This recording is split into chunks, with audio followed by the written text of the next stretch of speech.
virtualidad. Y sean todos muy bienvenidos nuevamente a lo que es este foro acerca donde se va a tomar el tema sobre la depresión. Tal vez ustedes dirán, yo no sé nada, quiero aprender algo, o yo estoy pasando por algo, ¿será que estoy deprimido? Pues hoy se van a aclarar sus dudas. Es un foro. Yo les invito a que ahorita vamos a presentar a nuestros invitados especiales, los maestros y al doctor, para que cuando ellos estén en su ponencia, pues ustedes, si tienen alguna duda, ya previamente les dieron unas hojitas con una pluma. Cualquier cosa que ustedes quieran preguntar, o si es algo que a ustedes les está pasando y lo quieren escribir, ustedes siéntense confianza, no van a poner su nombre. Al final de cada una de las ponencias de los invitados, se va a abrir, va a ser un foro abierto. Si usted quiere hacer la pregunta directamente, también la puede hacer, y si no, pues ahí están las hojitas, y si alguien no tiene, nada más puede levantar su mano e inmediatamente las chicas les van a pasar una hojita con una pluma. Entonces quisiera presentarles a los invitados de esta tarde.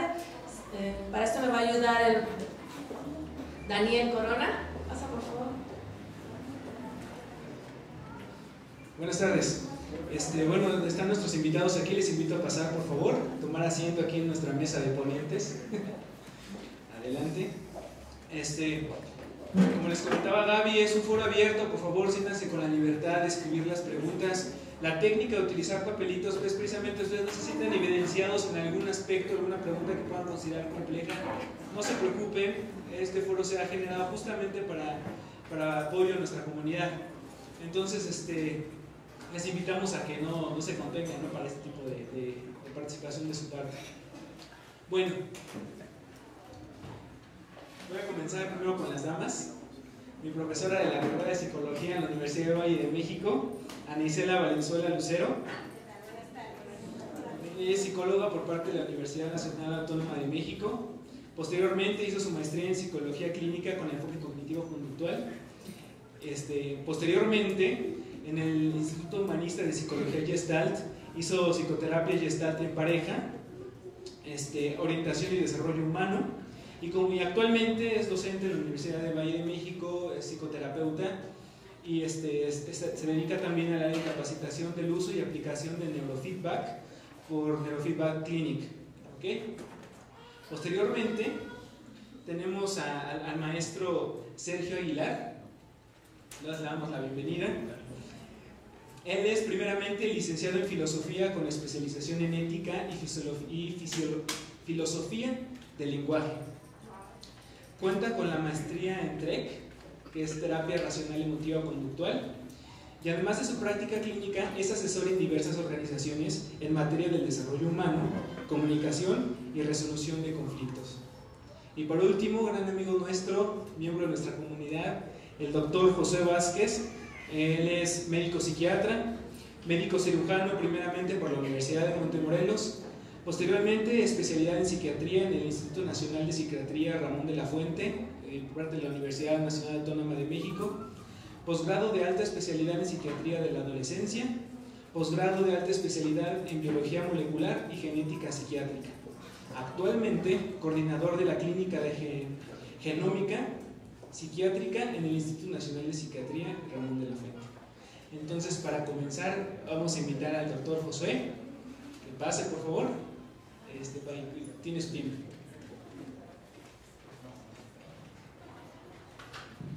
Bueno, muy buenas tardes. Me da mucho gusto estar aquí al frente de ustedes a hablar de un tema muy importante en estos tiempos, ¿no? Que se trata de entendiendo la depresión, ¿no? ¿Yo puedo padecer depresión? Es una pregunta que en algún momento de nuestra vida nos hemos podido hacer, ¿de acuerdo? Estábamos conversando antes de ponernos aquí al frente de ustedes, tanto Sergio como Ana Isela, ¿no? De que más bien queremos, en vez de hablar un tema cada uno, ¿no?, complementarnos, ¿no?, en cuanto a este tema, dependiendo del área que nos desarrollamos. Lo que yo les voy a comentar un poquito es qué es la depresión, cuánto hay de depresión en nuestra población o en la población mundial, y por qué es importante entender, ¿no?, que la depresión es una enfermedad como cualquier otra enfermedad, como diabetes, como hipertensión arterial, por ejemplo, ¿no? Entonces me gustaría comentar, o que ustedes me digan, ¿qué entienden por depresión? ¿No? A ver, una mano por aquí. Por aquí la doctora, para usted, ¿qué es la depresión? La depresión es una enfermedad en la que hay una pérdida como de alegría, de interés en muchas actividades diarias, y pues se considera que es una pérdida de salud también. Muchas gracias. Entonces empezamos diciendo que la depresión es una enfermedad donde va a afectar nuestra capacidad de estar alegres, ¿no? ¿Alguien, para ti qué es la depresión, Gaby? Bueno, no solamente es un cambio de ánimo, sino también está pasando algo fisiológico en el cerebro. Se dice que ciertas neuronas dejan de estar funcionando bien por algunos neurotransmisores. No, nomás, ya estoy en un viaje. Pero algo realmente está pasando en muchos niveles. Y no es solamente estar triste, comprende más. Tanto para el área de psicología como de psiquiatría, la depresión es una enfermedad, ya habíamos comentado eso. Efectivamente, tiene diferentes áreas de afectación, ¿no? Desde a nivel molecular, ¿sí? A nivel conductual, ¿no? A nivel psicológico, a nivel cognitivo, es decir, nuestro conocimiento, nuestra capacidad de interpretar la realidad, ¿de acuerdo? Entonces, pero ¿qué tanto de depresión hay en nuestra población, o en la población mundial? Se estima que alrededor del mundo hay 121 millones de personas que padecen depresión, y menos del 25% de ese grupo de poblaciones tiene acceso a la salud mental, ¿de acuerdo? Entonces, como podemos ver, tiene un gran impacto, ¿no? También otro dato importante y relevante es que cuando se hizo un estudio para evaluar la carga de enfermedades, ¿no?, que van a impactar en la población, la depresión está actualmente en cuarto lugar, ¿sí? Pero se estima que dentro de 8 años, aproximadamente en el 2020, la depresión va a estar en segundo lugar después de las enfermedades cardiovasculares. Entonces, como se imagina, ¿no?, de aquí, por ejemplo, si somos como, ¿qué será?, 100 personas, por lo menos 10 de ellas pueden estar teniendo síntomas depresivos. Y también se dice, por los datos arrojan, de que 1 de cada 5 personas podría estar teniendo una depresión. Pero muchas veces se confunde, ¿no? Por ejemplo, cuando un familiar fallece, ¿no?, y uno dice, pues estoy deprimido. Y sí, efectivamente, uno tiene tristeza porque perdió un ser querido, un ser cercano. ¿De acuerdo? Entonces, ese estado de tristeza es muy distinto al estado depresivo como enfermedad, ¿de acuerdo? Y tiene que ver en relación a la intensidad de los síntomas y tiene que ver en relación al tiempo en que se presentan estos estados. Entonces, ¿cuáles serían los síntomas de la depresión, no? Ya lo dijimos por aquí, un estado distinto, no puedo ser feliz, ¿no? Tristeza, ánimo bajo, ¿no? ¿Qué se les ocurre? Falta de identidad.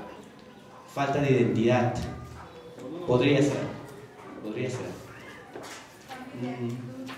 Bueno, uno cambia de actitud, probablemente se aísla uno, ¿no? Ya no tiene el gozo de estar con los amigos, como aquí ahorita, o hacer lo que le gusta. Por ejemplo, cuando una persona agarra y le gusta jugar mucho fútbol, o le gusta leer mucho, ¿no?, y de pronto comienza a tener depresión clínica, probablemente pierde el interés en leer el libro, pierde el interés en practicar su deporte favorito, o convivir con los demás.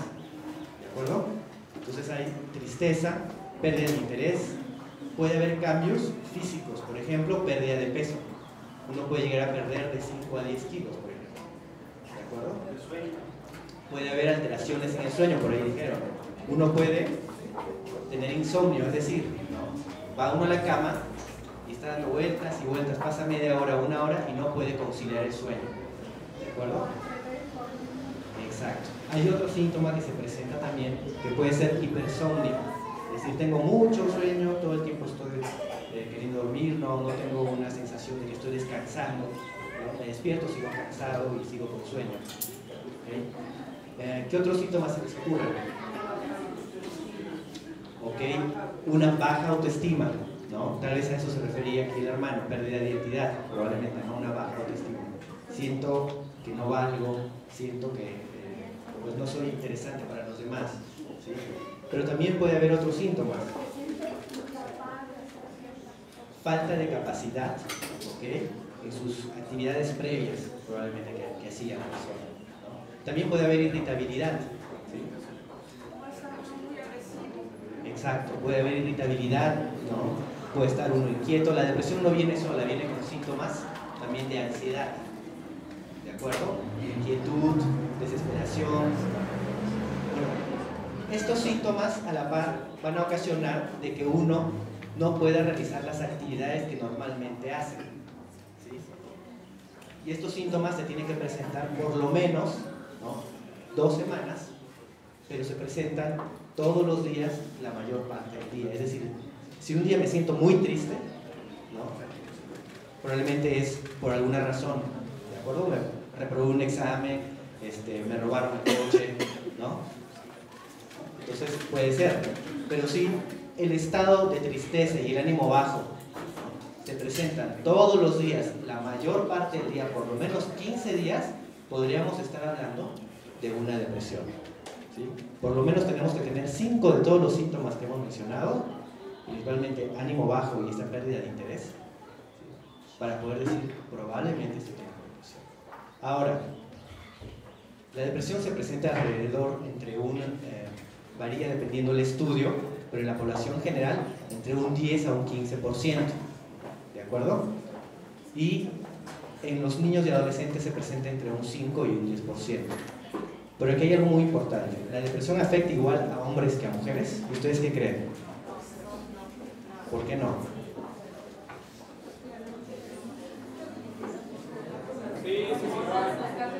A ver, una mano para que no estemos hablando. Pienso que en los hombres hay otro tipo de reacciones. ¿Como cuáles? Por ejemplo, bueno, hay alcoholismo, tabaquismo, o sea, una persona con esos síntomas mayormente tiende a irse por esos caminos. O sea, aquí hablaron acerca de cambios de carácter, irritables, ¿sí? Reacciones así, y entonces el hombre sí tiende a tomar esos caminos. Ok, bueno. En la infancia y adolescencia, la depresión se presenta en una relación de 1 a 1, es decir, un niño por una niña, ¿de acuerdo? En la adolescencia comienza la relación a duplicarse, es decir, 2 mujeres por un hombre. Entonces es más frecuente en las mujeres, ¿de acuerdo? Y esa relación se mantiene hasta la tercera edad, aproximadamente, ¿sí? Ahora es muy importante, muchas veces la pregunta es ¿por qué empiezan los síntomas depresivos en la adolescencia? Ustedes saben que en la adolescencia hay cambios hormonales tanto en hombres como en mujeres, ¿no? Cambios hormonales intensos. Tienen que adaptarse con su nueva fisiología, ¿no? A un entorno, ¿no? Y a veces el entorno es algo pues pesado, ¿no? En las escuelas, ¿no? Comienzan a ellos a estructurar su carácter, ¿no? Entonces es muy importante mencionar que cuando nacemos tenemos un temperamento, luego vamos desarrollando el carácter, ¿no? Y a partir de los 18 años podemos hablar de personalidad, ¿sí? Entonces es muy importante que en ese proceso, en esa estructuración de su personalidad, pueda haber muchos cambios en el individuo, ¿no? Ahora, ¿qué factores pueden influir para que una persona se deprima? En ese sentido, hablamos de factores de adversidad psicosocial. ¿Qué se les ocurre? Cambios drásticos en su vida, ¿cómo? ¿Ok? La muerte de un familiar, ¿qué más se les ocurre? Por ahí atrás casi no están hablando. La falta de empleo, problemas económicos, ¿ok?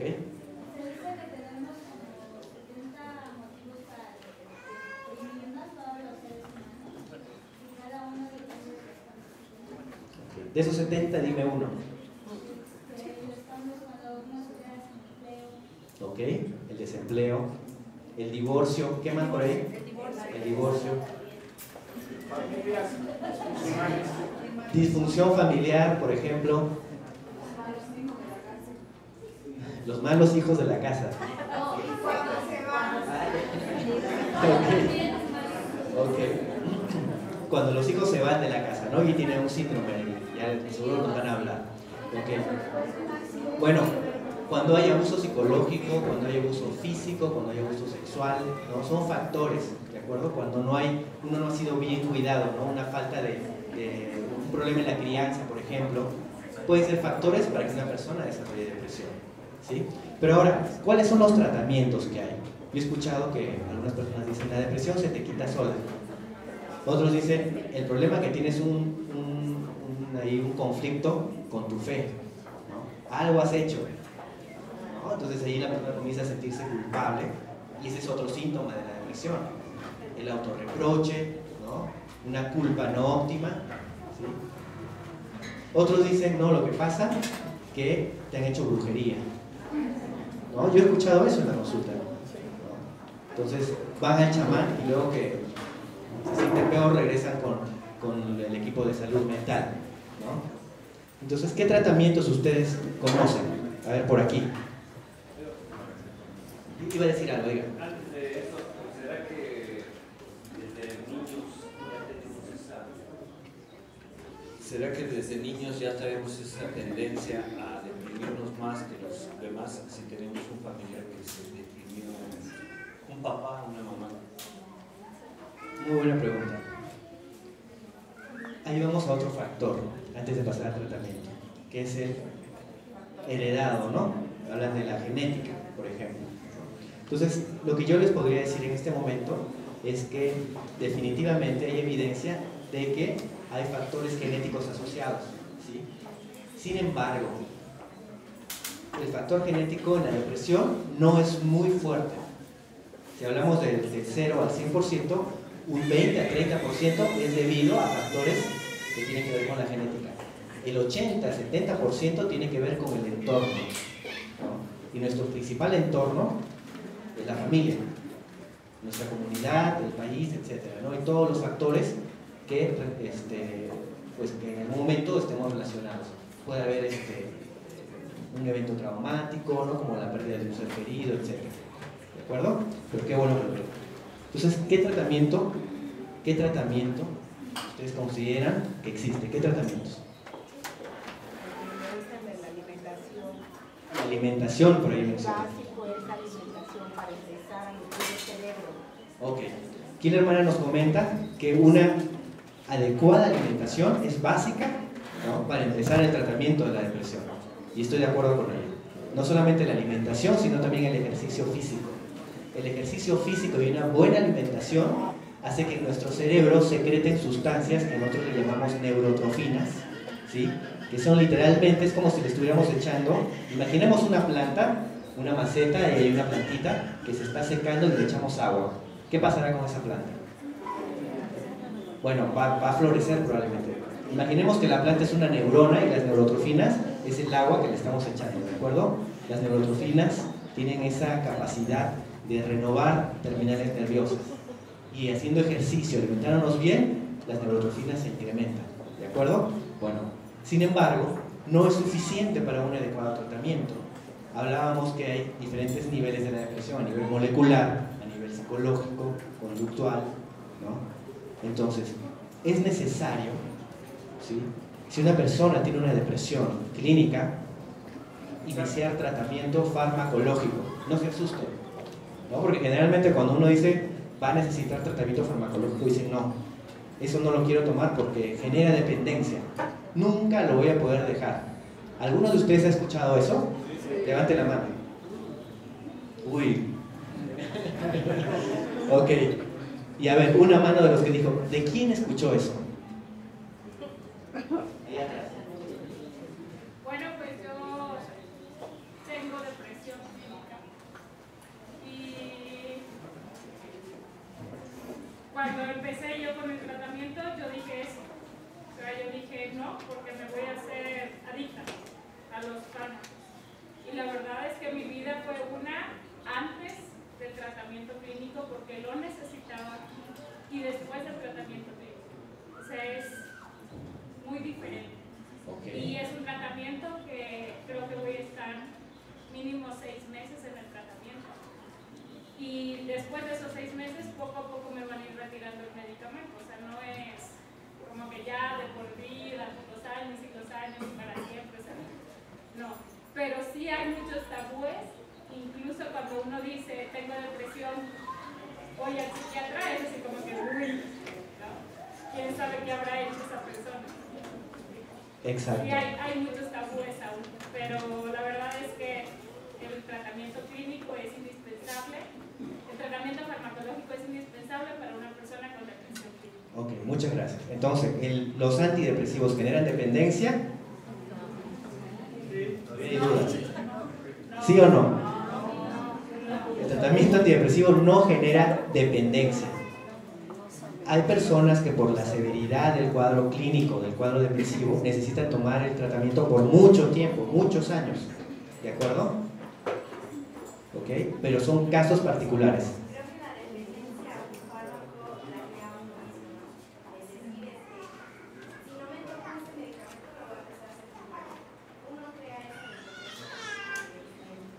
¿Ok? Es importante que cuando uno formalmente va con un especialista de la salud mental, ¿no?, y se le indica el tratamiento farmacológico, siga las pautas que le da el médico que le está atendiendo. Si le dice 6 meses o 1 año, ¿cuánto tiempo lo va a tomar? ¿Por qué lo tiene que tomar? Eso es lo que tiene que preguntar. De entrada, les digo, el tratamiento antidepresivo no genera dependencia. Es un tratamiento seguro, inclusive hasta en el embarazo. ¿De acuerdo? Bueno, pero hay otros tratamientos también. Hablamos del tratamiento que va a impactar en la parte molecular, pero hay otros tratamientos como la psicoterapia, ¿no?, que es muy importante también tomar un proceso o estar en un proceso psicoterapéutico cuando uno tiene una depresión. Hay otras áreas, por ejemplo, la terapia cognitivo-conductual, ¿no?, que nos va a hablar aquí Ana sobre ese tema de manera más amplia, ¿sí? Pero también hay algo que a veces impide, ¿no?, que uno vaya al psiquiatra o a cualquier trabajador de la salud mental, psicólogo, trabajador social. ¿Cuál es? Hay un miedo, ¿no? ¿Cuál es el miedo? Me van a decir que estoy loco. Miedo a la crítica. ¿De acuerdo? Es más, no, mira, ya iba el psiquiatra, ¿no?, y se esconde. Entonces, es muy importante, ¿no?, justamente entender, y soy un poquito, insisto en esto, que la enfermedad depresiva es igual como hablamos de hipertensión arterial o de diabetes. El cerebro es un órgano, ¿sí?, que también puede padecer una enfermedad. Nada más que la función del cerebro tiene que ver con el pensamiento, con nuestras conductas, con nuestras emociones. Y parte de este tratamiento tiene que ver cómo nosotros conductualmente, ¿no?, cómo percibimos el mundo negativamente y cómo tenemos que, a partir de una terapia cognitivo-conductual, ¿no?, nos sirve para poder realmente entender ciertos aspectos que hemos aprendido desde la infancia, que probablemente lo estamos distorsionando. En este sentido, voy a hacer la palabra aquí a la compañera Ana para que nos hable qué es la terapia cognitivo-conductual, cómo nos ayuda en cuanto a la depresión. Ok, buenas tardes. Bueno, antes de empezar a hablar de lo que es la psicoterapia cognitivo-conductual, me gustaría que me dijeran cuál es la diferencia en estar triste y estar deprimido. ¿Cuál es? El problema es que la persona que tiene la enfermedad no sabe que tiene la depresión, sabe que está triste, pero no sabe por qué. Pero ¿en qué momento sé que, igual puedo decir, es que estoy deprimido? Generalmente toda la gente, todo el mundo dice, es bipolar, ¿no? Sabrá Dios qué es eso, pero es bipolar. Es que está deprimida. ¿Cómo sé si está deprimida esta persona o está triste? Perdón. Pues la tristeza es un estado normal, digo, todos tenemos tristeza. La depresión ya causa disfunción. Exacto, la tristeza es un sentimiento. Algunos le llaman que es una emoción. Imagínense que ahorita tuviéramos el teclado de un piano. ¿Cuántas teclas tiene el piano? Muchas. Las emociones así son. se dice que una emoción bien sentida, así de harto enojo, harto triste, fisiológicamente dura a veces minutos. Minutos. Ya lo que queda es el sentimiento. Fíjense, fisiológicamente se dice que hay emociones y se sabe dónde suceden en el cerebro. Una de ellas es la tristeza y otra de ellas básica es el enojo. Un perrito puede sentir tristeza o enojo. Son emociones primitivas. Ya después aparecen otras emociones como la alegría, y vuelvo a repetir la palabra, emociones como la alegría, el afecto y el miedo. Perdón, dije algo, el perrito también siente triste, pero principalmente va a sentir miedo. Sí, siente tristeza cuando agacha la coleta, ¿no? La mente no sé por dónde, pero la mente. Y entonces, fíjense, aparece miedo, enojo, tristeza, alegría y afecto. Son las 5 emociones, que si yo las siento, las siento. Ahora bien, ¿cuándo las siento? ¿Todo el tiempo? ¿Es malo sentirlas? ¿Es malo sentir miedo? No. Escuchen, hombres. ¿Es malo sentir miedo? No. Exacto. ¿Cuándo siento miedo? Cuando me siento amenazado. El sentir miedo me permite proteger o huir.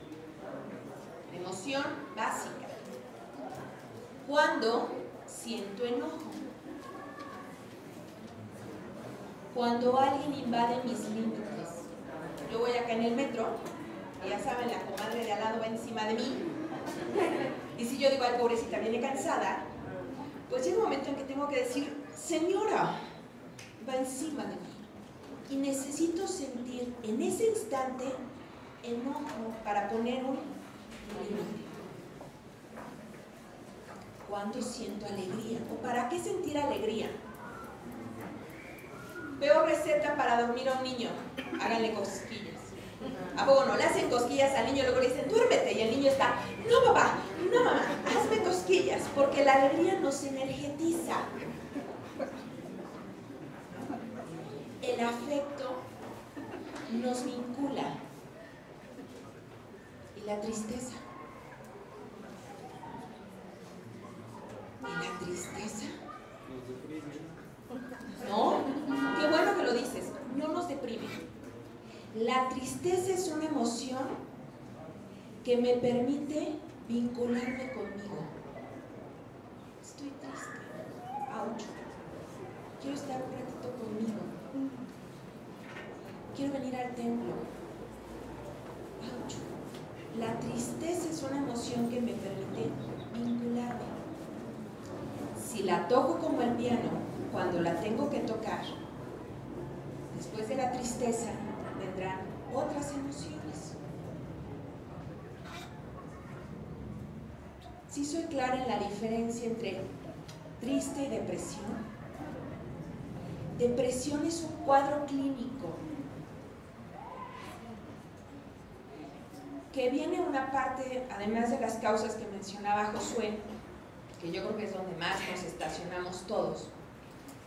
La depresión es ante la pérdida real o imaginaria.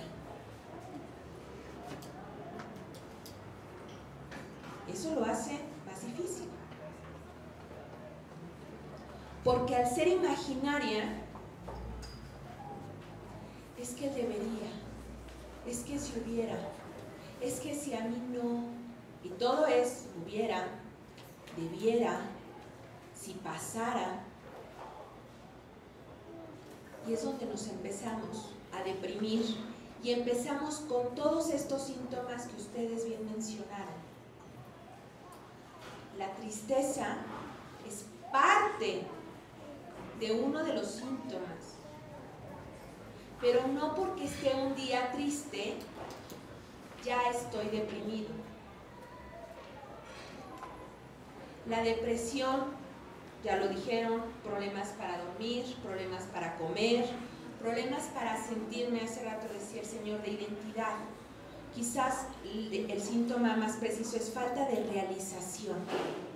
Hago mi trabajo, tengo mi familia, tengo mi esposo, tengo mis hijos, pero no es suficiente. Me siento vacío, no me siento realizada. Entonces, vamos viendo, y aquí es muy importante, en qué momento tengo una tristeza que la puedo sentir. ¿Y la tristeza para qué quedamos que nos sirve? Para vincularnos con nosotros mismos.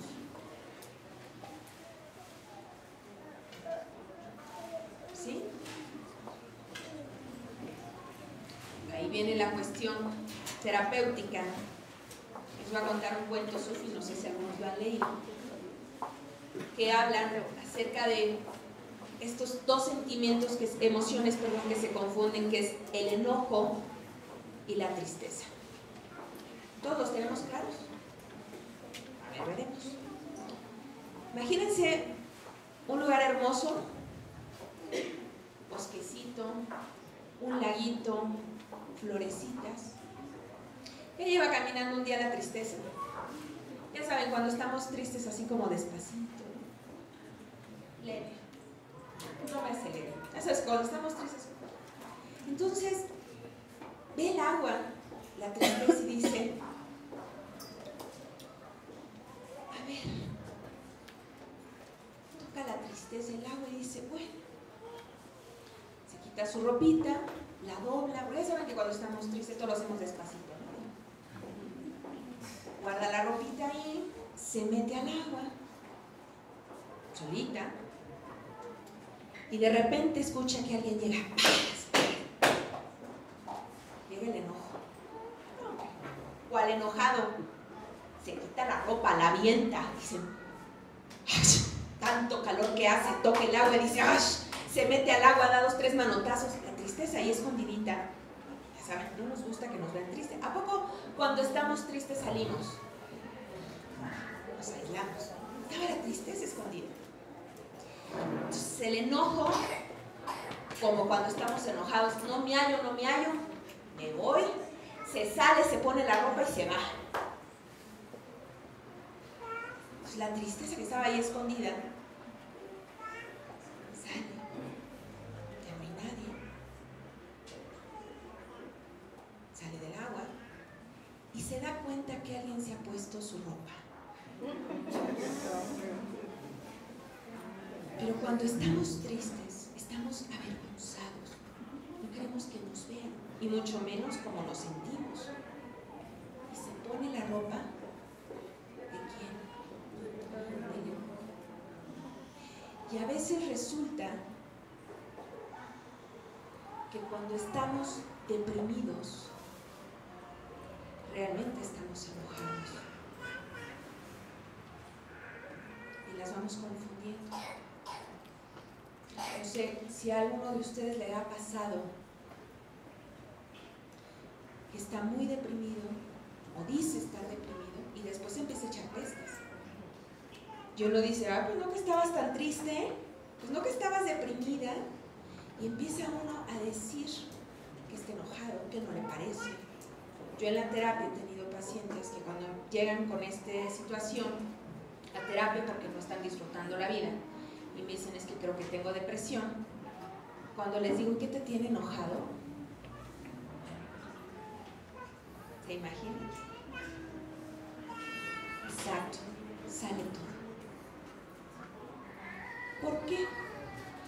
Porque socialmente, y esto va más, no a todos, no quiero generalizar por cuestiones de género, pero cuando estoy yo enojada, ustedes se me quieren acercar o me dan la vuelta.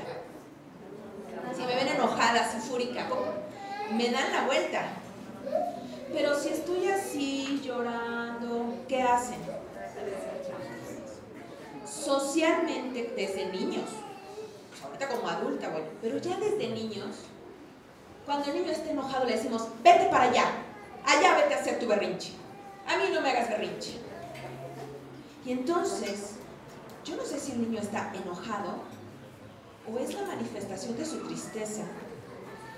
y va aprendiendo que si manifiesta el enojo no le va bien, pero si llora, ¿qué tienes?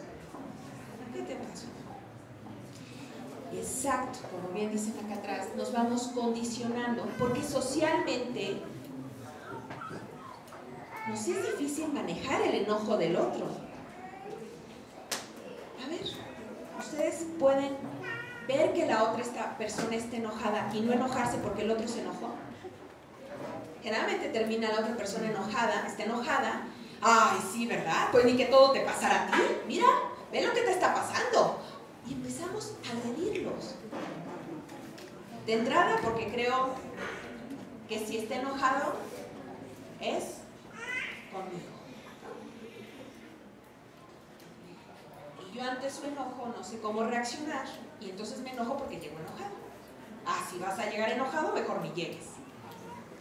Si van viendo cómo va siendo difícil, si tocar las emociones se hace difícil, esto va generando, es un poco la historia, huevo gallina. Hay personas que tienen una depresión genética, heredada, ciertos componentes, que va haciendo que sea más propensa. Y como bien decía Josué, hay ciertos factores que me ayudan a que no caiga en depresión mayor, en un cuadro depresivo. Allá atrás decía, yo tengo depresión clínica. Vamos a ver esta cuestión. No todos tenemos que tener depresión clínica para ir a psicoterapia. O sea, no quiere decir que hasta que esté el dolor acá, voy a terapia. Puedo ir desde antes. Máxime si sé que tengo factores. Por otro lado, díganme si voy bien en tiempo, Sergio, si tú quieres hablar.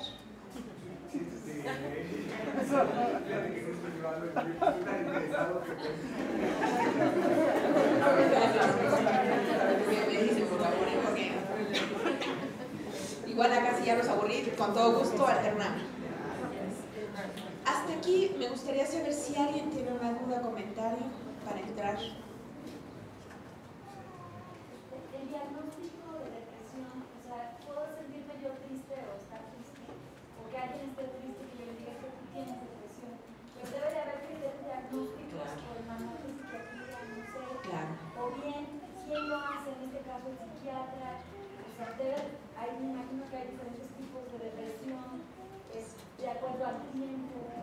No sé, eso yo creo que es importante porque tendemos a decir es que yo tengo depresión clínica, pero a ver, ¿quién te dijo? Voy a tomar medicamento, ¿quién te lo dijo?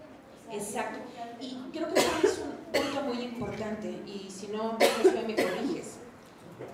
Aquí viene la vertiente de en qué momento voy con el psiquiatra o con el psicólogo, o voy con los dos, o voy con los tres. ¿En qué momento? Ahí me pongo en medio. Efectivamente, yo puedo ser que no esté disfrutando mi vida, no la estoy disfrutando, me estoy peleando en mi casa, me estoy peleando en mi trabajo, no me gusta mi trabajo, no me siento cómodo. Ese puede ser un buen momento para ir a terapia. La terapia puede ser porque efectivamente ya tengo un diagnóstico, porque quiero aprender a sentirme mejor y a ser más feliz de lo que soy, y ahí Sergio creo que se va a explayar más a nivel filosófico. Y en esta parte de la depresión, como a mí me gustaría mucho enfatizar, no me gustaría que nos quedáramos con la idea de solo si tengo depresión clínica voy a psicoterapia. ¿Quién hace el diagnóstico? Por supuesto lo hace el psiquiatra, y también lo podemos hacer nosotros los psicólogos. Puede llegar conmigo el paciente y a partir de la severidad, a partir de qué tan mal se está sintiendo la persona o qué tanto ha afectado su vida, el medicamento es una muy buena opción, además de la psicoterapia. Y algunas depresiones no forzosamente necesitan psicoterapia. Por ejemplo, algunas enfermedades, pensando en una persona que tiene cáncer, la depresión puede aparecer como parte de la enfermedad del cáncer. Y ahí entra un área de la psiquiatría que se llama psiquiatría de enlace, que le da el medicamento y puede ser que la persona solo con el medicamento no necesite ir a psicoterapia. ¿No? ¿Sí? Hay gente que puede llegar al diagnóstico, al psicólogo con depresión y no forzosamente requerir medicamento. No hay una ley. Porque ustedes pueden decir, es que yo fui y no me dio medicamento. ¿De qué depende? Yo como le digo a los pacientes, tú sabes qué tan mal te sientes. Porque la psicoterapia tiene un proceso un poco más lento. Y si ya la persona no está durmiendo, no está comiendo, tiene ideación suicida, medicamento. Porque ante todo primero está la vida de la persona. Intento suicida al psiquiátrico. A menos que sea con galletas Marías, puede ser al psicólogo y al psiquiatra. Digo, hay que aclarar, ¿verdad? Pero si ya la persona tiene la idea recurrente, ya lo ha planeado, ya no tiene sentido su vida, ni lo piensen, psiquiatra. Porque ya es una cuestión más a nivel neurotransmisor. No sé si les voy ayudando un poco como a aclarar en qué momento es tristeza, en qué momento si no me gusta mi vida puedo ir a psicoterapia, en qué momento si tengo depresión puedo ir al psicólogo y el psicólogo me puede canalizar, y en qué momento el psiquiatra me da el medicamento o además me sugiere que vaya a psicoterapia. No hay una sola fórmula.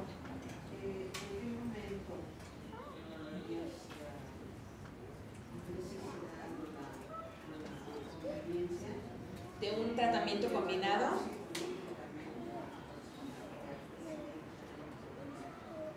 Evaluar psicométricamente, me pides aplicarle pruebas. Mira, ok.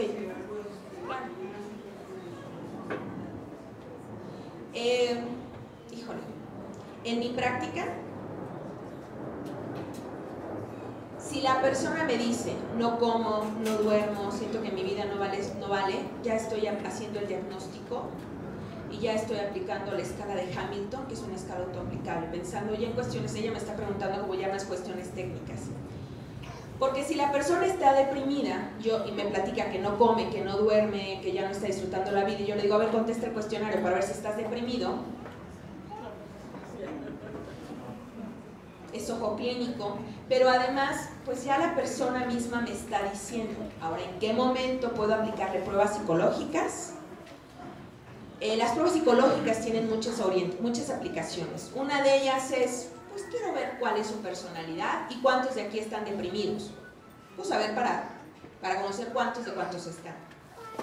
Puedo, para hacer un protocolo de investigación, ver si con mi intervención y con el medicamento hubo un cambio importante, o porque veo algo que digo que se me hace que no nada más es depresión, sino otras características y me permite confirmar el diagnóstico.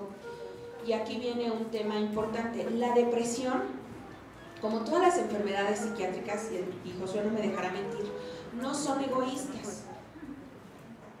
O sea, puedo tener depresión, más ansiedad, más insomnio, más trastornos de la alimentación. No son egoístas, hartos se encuentran entre ellas. Y entonces quizás la evaluación me podría servir para yo saber si solo necesito intervenir en la depresión o tengo una chica que además tiene un trastorno de la alimentación. Porque la depresión es muy amiga de muchas enfermedades. Muy amiga. Josué mencionó de la ansiedad, allá atrás mencionaron del alcoholismo, de qué otra enfermedad es amiga, a veces de la esquizofrenia, de las adicciones, es así como su hermana del alma. ¿Cuál otra? Bueno, ya de las otras amigas, hermanas entrañables de la depresión, que es la bipolar, los trastornos bipolares, que no es el que ustedes dicen.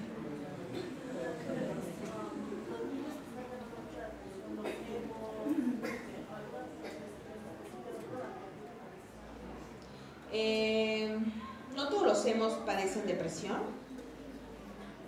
Es una manifestación de su identidad, es un movimiento social, ¿no? Algunos sí. Algunos, efectivamente, pero no sé si ya estaba deprimido y se identificó con ese grupo, pero no por ser emo sufre depresión. Al contrario, creo que a veces su forma de mirar el mundo los hace como más ensimismados en sí mismo y buscan gente con la cual se sientan parte del grupo y resulta que van formando esta comunidad, efectivamente. Pero también te puedes encontrar un chico fresa, te puedes encontrar un arqueto, un ponqueto, varios grupos sociales que también padecen la depresión, porque la depresión no es egoísta, nos puede dar a todos. Enfermedades degenerativas como diabetes, Claro. o Como el cáncer, o sea, claro. Sí. ¿favorecen la depresión? Favorecen la depresión. Sí, tal cual, ¿no? Diabetes, cáncer, lupus, sida, todas. Porque finalmente, ¿qué es una enfermedad? Es un desequilibrio. Y dependerá de qué tanto afecte la enfermedad mi rutina, mi vida. Porque puede ser que yo tenga una diabetes controlada, voy con mi médico, hago ejercicio, tomo los alimentos, los medicamentos y llevo una vida bien. O ya la diabetes hace que tenga gangrena y me tengan que amputar un dedo y entonces ya ante la pérdida pues puede aparecer la depresión.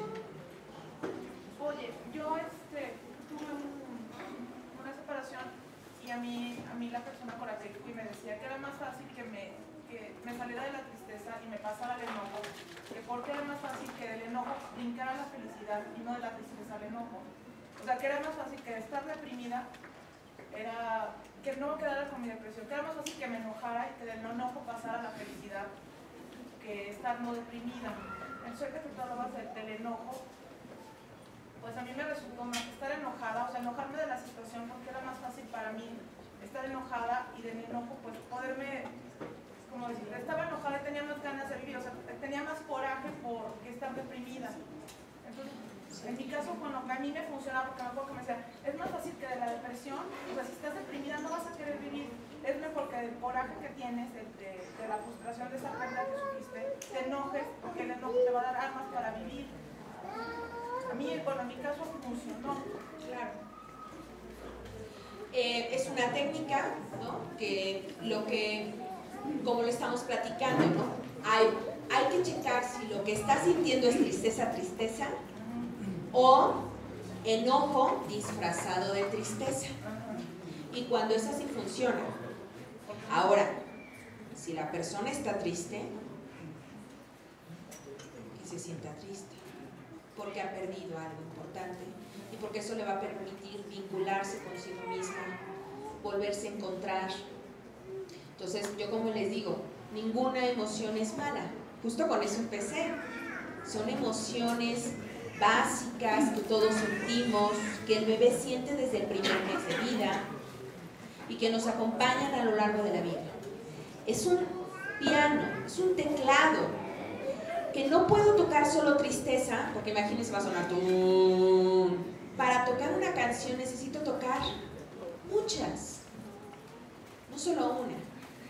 Entonces, en algunos casos, efectivamente, la depresión, y no digo todos porque aquí no podemos generalizar, en algunos casos tengo que, como terapeuta, checar si está apareciendo más el enojo disfrazado de. Y ahí entra la terapia cognitivo-conductual. No sé si hasta ahorita hay alguna duda, comentario, queja, sugerencia, cambio de ponente. Bueno, ¿qué es ser bipolar técnicamente? Técnicamente, ¿lo quieres explicar? Para preparar.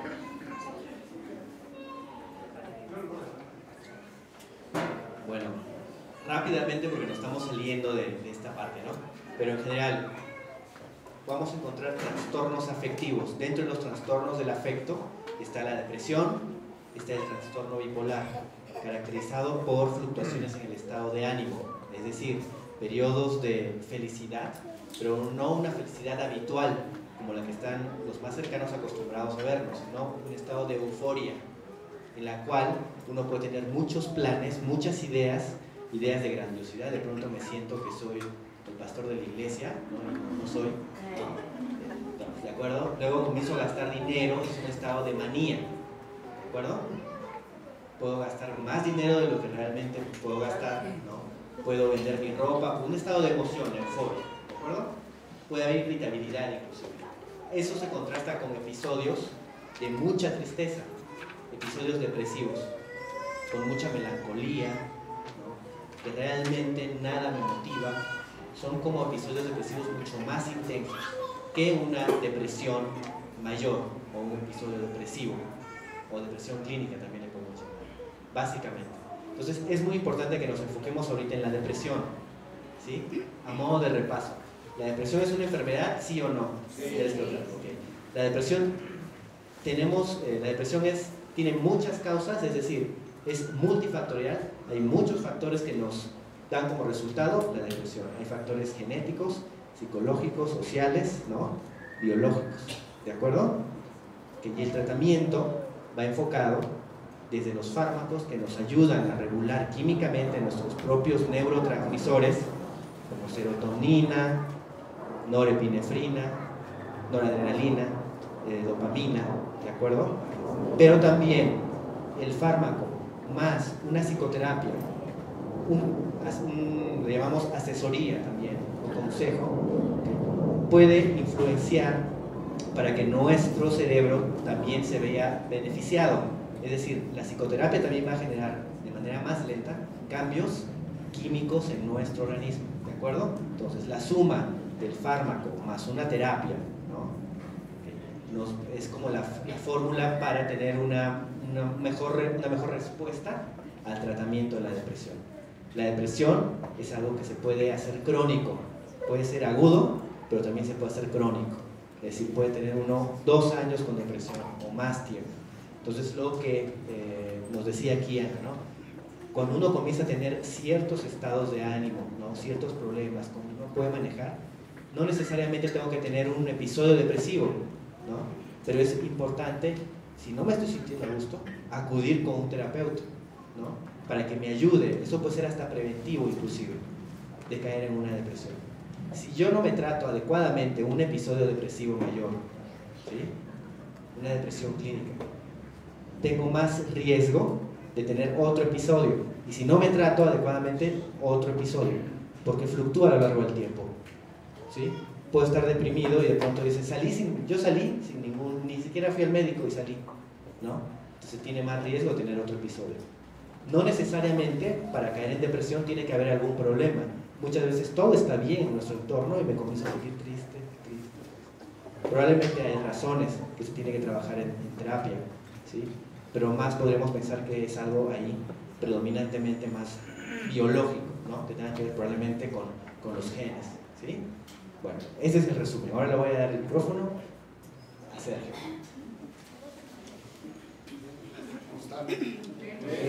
Yo les voy a hablar rápidamente porque ya se nos consumió el tiempo. Yo tengo una especialidad, como decían, en filosofía. Fíjense que hay una corriente terapéutica que ha descubierto que la filosofía que tenemos de vida puede hacernos propicios a tener depresiones.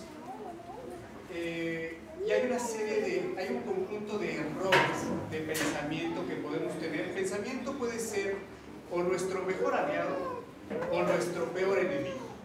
¿No? Hay una anécdota de 2 monjes que están por cruzar un lago, 2 monjes en la India, en un lugar así oriental, que tienen la prohibición de tocar a las mujeres, una prohibición en Oriente, y se aparece una mujer que no sabe nadar, y está el monje, el maestro, un maestro viejo, muy sabio, y un monje muy joven, ¿no? Entonces esta señora se acerca y le dice, oye, pues necesito cruzar. El monje joven dice, no, pues esto está prohibido. El monje viejo dice, bueno, pero hay que ayudarla a cruzar, no la podemos dejar del otro lado. Y entonces el monje viejo se la echa al hombro y la cruza por el río. Pasan y dejan a la mujer se va y van caminando estos 2 monjes, pero el monje joven está muy enojado porque el maestro tocó a la mujer, muy enojado. Se le diré, no le diré, pero es que es el maestro, pero es que eso no se podía hacer. Y después de mucho tiempo se arma de valor y le dice al maestro: maestro, ¿cómo se atrevió usted a romper la regla? Tocó a la mujer y se voltea y le dice: usted cargó a esa mujer. Y se voltea al maestro y le dice: mira, discípulo, yo la cargué y la crucé por el río, tú la sigues cargando. Y así vamos con nuestros pensamientos. Hay veces que la cosa ya pasó y nuestros pensamientos siguen cargando este tipo de cosas. Y hay una serie de pensamientos. El primero es, que nos hace muy propensos a este tipo de cuadros, es la autoevaluación. Es decir, ¿qué hacen ustedes cuando hacen algo malo? ¿Qué? Es una cosa muy rara que tenemos los seres humanos, como si no tuviéramos suficiente con lo que nos insultan los demás. Nos falta salir a la calle en la ciudad como para saber, pues echarte una buena. Tenemos esta capacidad de valorarnos absolutamente. Entonces nos equivocamos y ¿qué decimos? No sirvo para nada, soy un inútil, es que soy malo. Ahora, esto en la depresión se vuelve extremo, es decir, nos sentimos absolutamente malos, nos sentimos absolutamente inútiles. Con razón estaban tan contentos, no me estaban oyendo nada. ¿No? Entonces, de repente, cuando estamos deprimidos, porque la depresión, como bien decía Ana Isela y Josué, no solo se trata de estar triste, llega al extremo de la desesperanza. ¿Qué quiere decir esto? Que creemos que nuestra vida hoy no sirve para nada, que somos unos inútiles. Y adivinen cómo vemos el futuro. Negro, ¿no? Es una cosa que se llama visión de túnel. Le decimos, es que todo lo que me pasa, entonces dejamos de ver. ¿Qué dejamos de ver?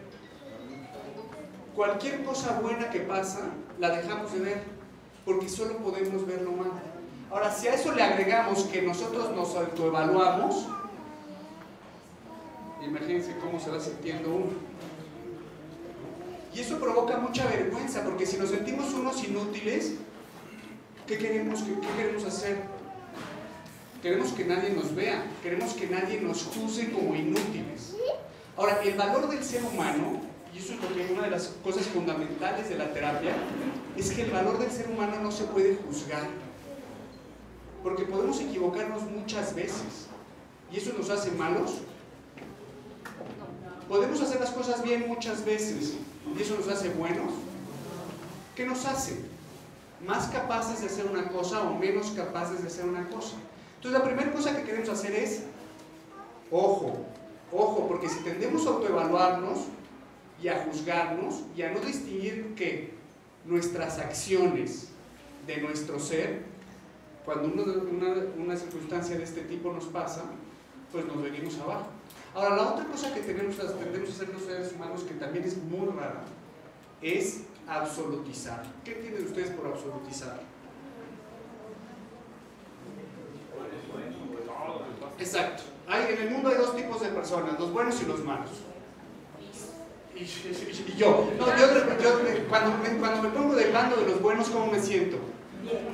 Y cuando me pongo del bando de los malos, ahora también absolutizamos respecto de nuestra vida y entonces decimos cosas como: es que era la única persona que me podía hacer feliz. ¿Nunca han oído algo así? Es que era el trabajo de mi vida. Es que era la casa de mis sueños. Y esto hace que, y en la depresión esto se vuelve una cosa muy grave, perdemos la capacidad de dimensionar. ¿Por qué? Todo parece terrible, todo parece insuperable. Y ahí es cuando ya la tristeza deja de ser tristeza y se convierte en una cosa que ya no podemos, que ya no podemos controlar, que ya no podemos superar, que escapa de nosotros. ¿Qué pasa cuando nosotros vemos una cosa que escapa de nosotros? Te frustra, te enoja, pero si además es lo más importante, imagínense, si es la mujer de tu vida y no puedes hacer nada porque regrese, te quieres morir. Te quieres morir. Justamente eso es lo que pasa con la depresión, ¿eh? Es que parecería ser que no, pero cualquiera que lo haya experimentado es lo que quieres. Y esa es la diferencia. Alguien decía, ¿por qué yo me sentí mejor con el enojo que con la tristeza? Porque a diferencia del enojo, la tristeza desactiva. La tristeza lo que hace es que desconecta.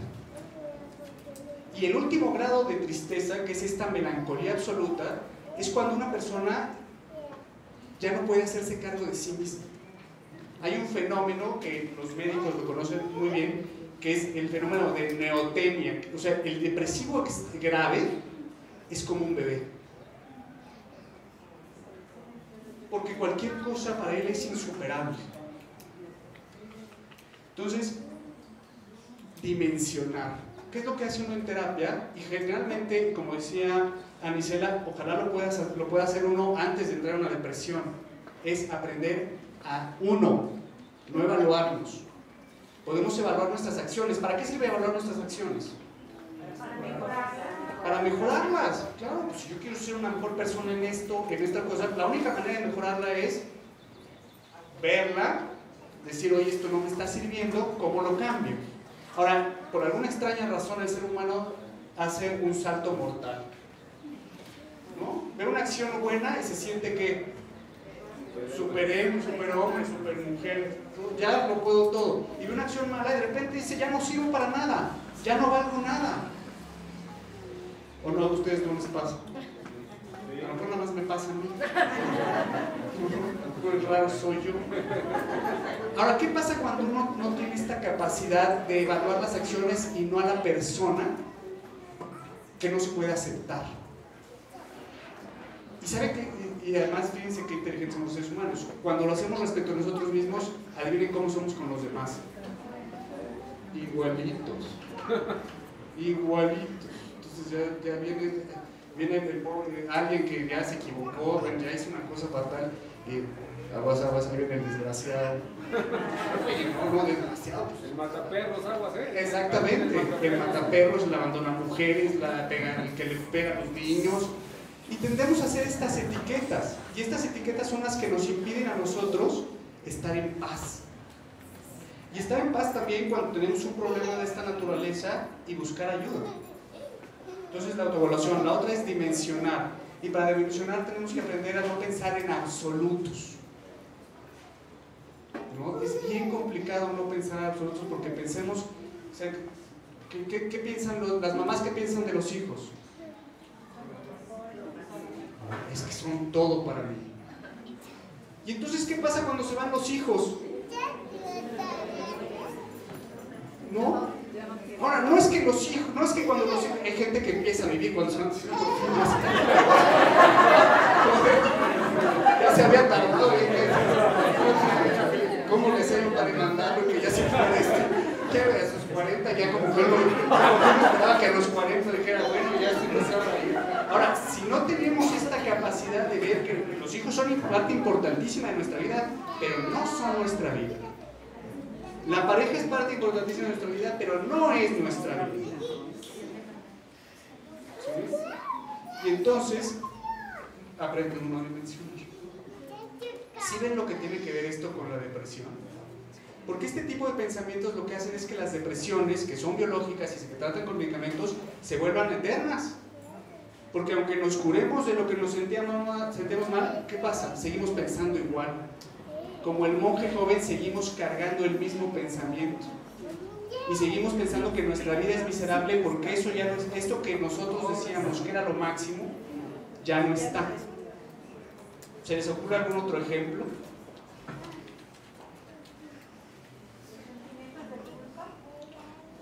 El sentimiento de culpa es otra absolutización, ¿no? ¿Qué estoy absolutizando cuando tengo un sentimiento de culpa? Lo negativo.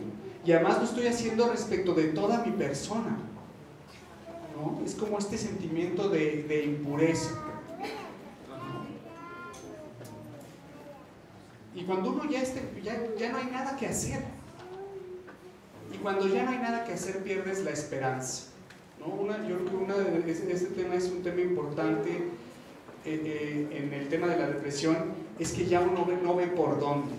Y no tiene nada que ver ni con la fe que uno tenga, no tiene nada que ver ni con la filosofía, ni con los principios que nos enseñaron en nuestra casa, porque lo que perdemos es esa capacidad de ver que somos capaces de algo y que el futuro tiene algo de color para nosotros.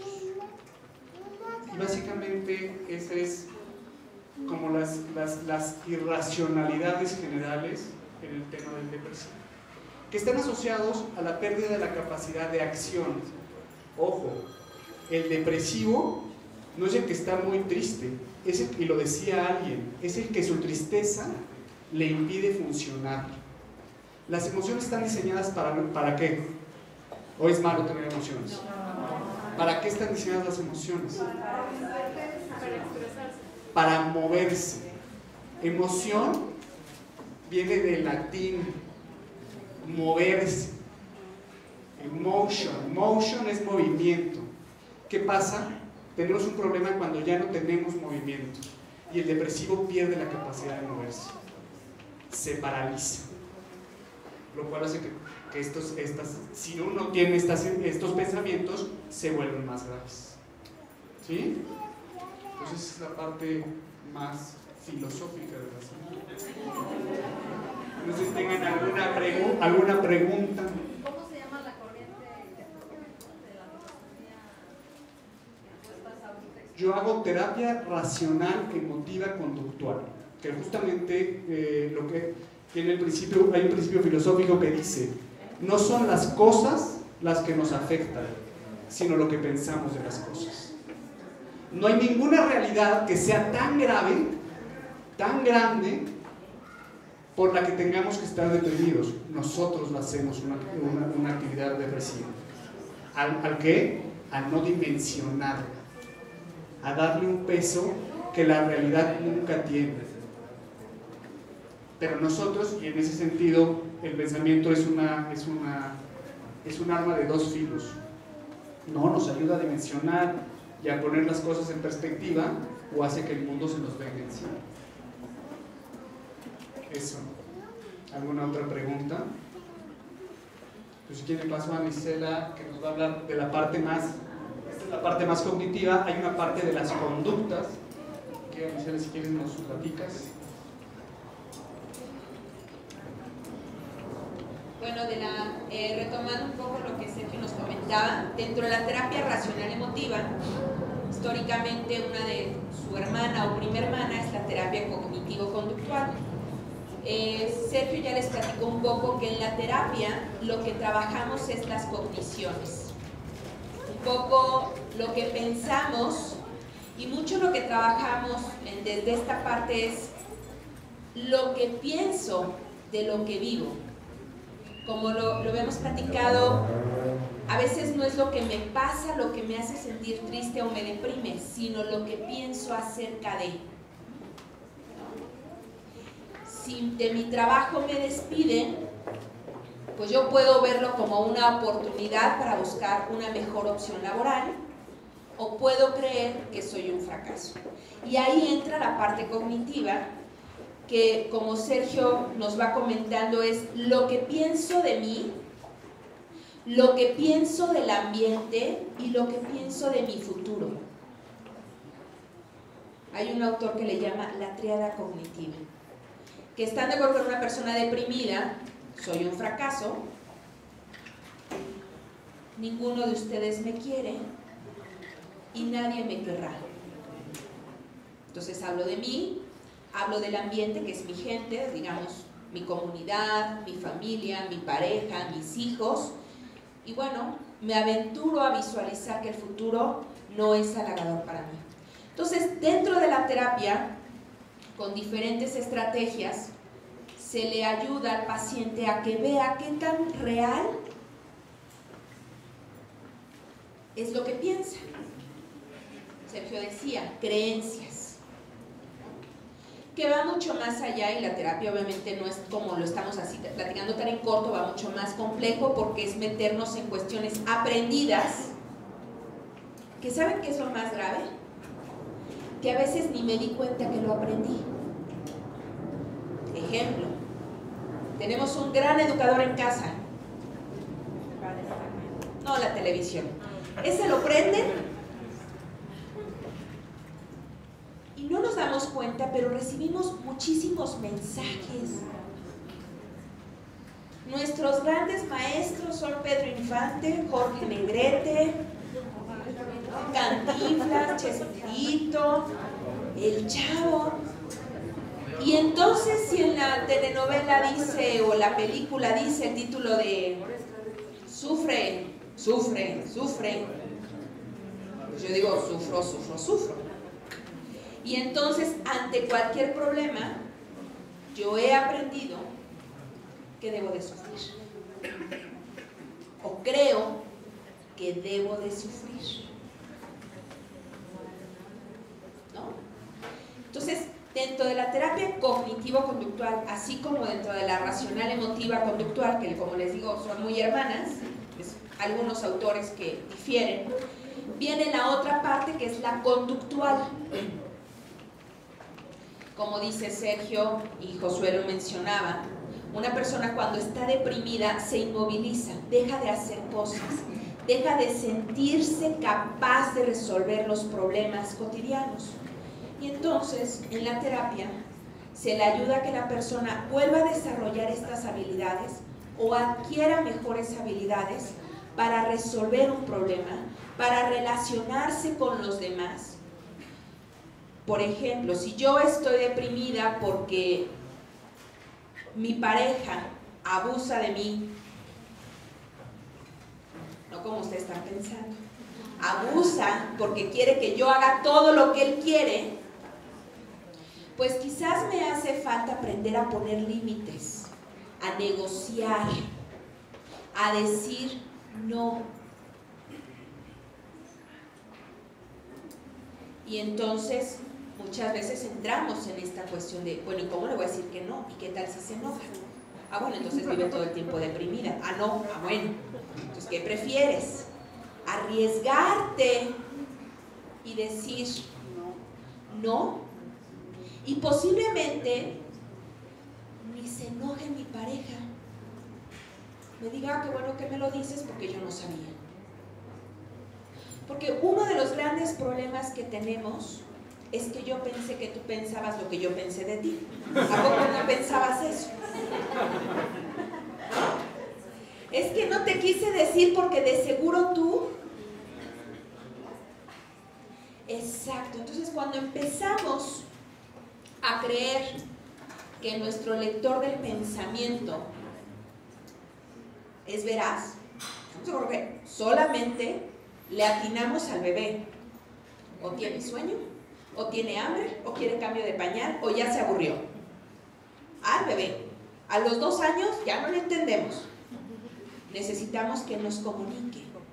Y con adultos, pues mejor te pregunto, ¿cómo estás? No llego y le digo, ay, ya te molestaste. A ver ahora, ¿qué pasó? Mejor le pregunto, ¿qué tienes? Y entonces, esas habilidades, que ahorita nos decimos, ay, es muy fácil, cuando estamos deprimidos, las perdemos. Entonces, en la terapia cognitivo-conductual, como lo vamos platicando, es acompañar a la persona a que vea su pensamiento, checar si no hay estos pensamientos absolutistas, también si no hay conductas que no está haciendo la persona porque no ha aprendido, porque no cree que las pueda hacer, y entonces hay muchas estrategias terapéuticas para hacerlo, y como ya lo vimos, en algunos casos el medicamento es fundamental. A mí sí me gustaría decirles, hay algunos casos que a este mundo ¿a qué venimos? ¿A vivir o a sufrir? A vivir. Entonces, no confundamos que esto me tocó vivir o así tenía que ser, porque quizás con un medicamento y un buen experto, psiquiatra, por favor, porque yo sí he encontrado pacientes que me dicen, es que mi ginecólogo me dijo que me tomara el antidepresivo unas semanas y ya. Jamás, perdón, es un protocolo. Nuestro cerebro es hermoso. delicado. El protocolo es mínimo de 6 meses a 1 año en algunos casos. Es que el gastroenterólogo me dijo, ok, pregúntenle al psiquiatra, porque el psiquiatra es el experto. Porque efectivamente, como ya lo hemos platicado, la depresión es una enfermedad que padece alguien. O sea, yo puedo padecer depresión, mas no soy depresiva. Es una enfermedad con la que puedo vivir y si me atiendo, puedo superarla. De ahí la importancia de un buen diagnóstico, como lo platicamos. De ahí la importancia de desmitificar que la depresión es diferente a la tristeza, que no todas las depresiones requieren medicamento y que no necesito sentirme muy mal para ir a psicoterapia. A veces la gente puede ir a psicoterapia para vivir mejor de lo que vive. No porque ya vive muy mal y porque ya nadie le acepta la vida aunque se la regalen. No porque te regalo mi vida, no hombre, pues no, ni regalada te la vivo. Hay que ver cómo efectivamente somos un todo biopsicosocial, como ya lo platicamos, el ambiente interfiere, y en la terapia cognitivo-conductual trabajamos con esa parte. La bio, la psicosocial, y la bio si la necesitamos, por supuesto nos apoyamos de la valoración de un psiquiatra para que él decida qué medicamento. Ahora nada más me gustaría, y me meto en tu tema, por favor, Josué. No todos los antidepresivos nos funcionan a todos. Es que la vecina fue a la farmacia y le dieron ese. Pues deja el Dalai. El problema es que algunos medicamentos, ojalá fuera el Dalai. El problema es que hay muchísimos antidepresivos, muchas marcas, muchas variantes, que ya es una cuestión más neuroquímica, que no requieren receta porque no generan adicción. Ya ven que hace rato decían, es que genera adicción. No es cierto. Hay ciertos medicamentos que generan adicción, pero no son para la depresión. Y no todos los medicamentos funcionan igual para todos. El psiquiatra es el experto para decirlo, ni el psicólogo. Los psicólogos no estamos autorizados a medicar por ética. Una cosa es que yo sepa cómo funciona el medicamento, el indicado es el psiquiatra. Si una persona padece depresión, requiere atención psicológica o psiquiátrica y bueno, se va a atender. Pero ¿qué pasa con las personas que viven alrededor de esa persona que sufre depresión? Fíjate que es un sistema. Yo creo que a veces habría que ver si la depresión es una enfermedad ya genética, donde mi mamá está deprimida, mi mamá está deprimida, mi papá está deprimido, yo estoy deprimida. Pues obviamente si yo voy a terapia o tomo medicamento, yo empiezo el cambio por mí. Y quizás con mi cambio genere menos conflictos, más no le quito la depresión ni a mi mamá ni a mi papá, porque la enfermedad la vivo yo. Y si yo necesito el medicamento, yo me lo tengo que tomar. Puede haber cambios, por supuesto. O sea, si tú ya no estás deprimida, tú ya estás viendo la vida diferente, pues por supuesto podrás quizás en algún momento, y ojalá si sea filosóficamente, retomando lo que menciona Sergio, darte cuenta que el que a ti te esté funcionando la psicoterapia y tú ya te sientas mucho mejor porque estás tomando medicamento, porque tu vida ya estás dándole mejor sentido, no es obligación que los demás se sientan igual que tú cuando ellos también padecen depresión. Somos sistema. O sea, todos nos estamos impactando ahorita. Todos. El que está al lado, la que se está durmiendo, el que está bostezando, el que ya le dio sueño. Pues yo reacciono ante lo que ustedes están haciendo.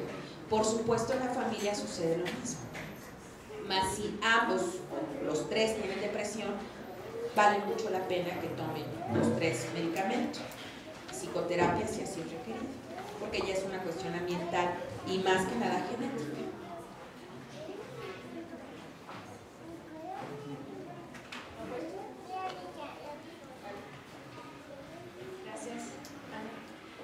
Bueno, vamos a abrir esto a preguntas. Si la primera. Reconociendo lo interesante del tema, me gustaría recomendar 3 libros. Un libro que está basado en lo espiritual, en mente, carácter y personalidad de Ellen White, que ustedes conocen. Quizás algunos de ustedes tienen todavía por ahí escondido en su casa. Un libro bastante bueno. El otro libro basado en lo científico es el del doctor Melgoza, que se llama Cómo tener una mente sana, basado más en lo científico que en lo espiritual, pero trae también base científica y espiritual. Y el otro libro es Cómo tener un cuerpo sano, del doctor Pamplona. Todos estos libros los encuentran en Gema Editores, ¿verdad? Que es la casa publicadora de nuestra iglesia, y los recomiendo porque los he leído y han sido una bendición para mi vida. Gracias. Si escribieron su pregunta en algún papelito, lo pueden hacer pasar, que sea con Pepe o...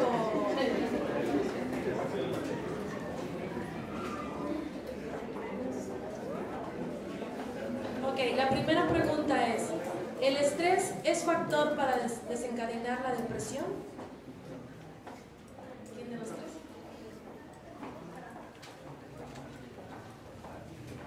Bueno, antes que nada, cuando se habla acerca de genética, en cuanto a lo que son padecimientos en la salud mental o trastornos mentales, ¿de acuerdo? Hay algo muy importante, no nos quedemos con la idea de un determinismo genético, como sucede con otras enfermedades, ¿de acuerdo? Es decir, si mi mamá, mi papá tiene esquizofrenia o tiene depresión, a mí obligatoriamente me va a dar. Eso no es así en cuanto a los trastornos mentales. Hay probabilidades, y en cuanto a la depresión, la probabilidad es baja desde la perspectiva de la genética, ¿sí? Entonces, no se queden con la idea de que si mi mamá tiene depresión, yo ya me asusto porque ya me estreso, ¿no? Porque voy a tener depresión. En ese sentido, el estrés es un estado fisiológico de nuestro organismo, ¿de acuerdo? Todos tenemos estrés, ¿sí o no? Si no tenemos estrés, estamos muertos, porque el estrés es el que nos hace levantar temprano para ir a trabajar, ¿no? Nos hace ir a dar un examen a tiempo, ¿de acuerdo? Pero ¿qué pasa cuando esa carga de estrés se va haciendo cada vez más grande? Algunos autores le llaman, se convierte en distrés. Ese equilibrio fisiológico se rompe, ¿sí? Y comienza a haber cambios, ¿no?, que nos van a llevar hacia un estado depresivo, ¿de acuerdo? Entonces sí, el estrés con una carga intensa, ¿sí?, se puede convertir en distrés, rompe el equilibrio, ¿no?, y podemos tener mayor probabilidad de tener una depresión, ¿de acuerdo? ¿Cómo debe ser tratada una persona que padece depresión y alcoholismo? Con mucho cariño. ¿Cómo que está muy cerca de esa persona?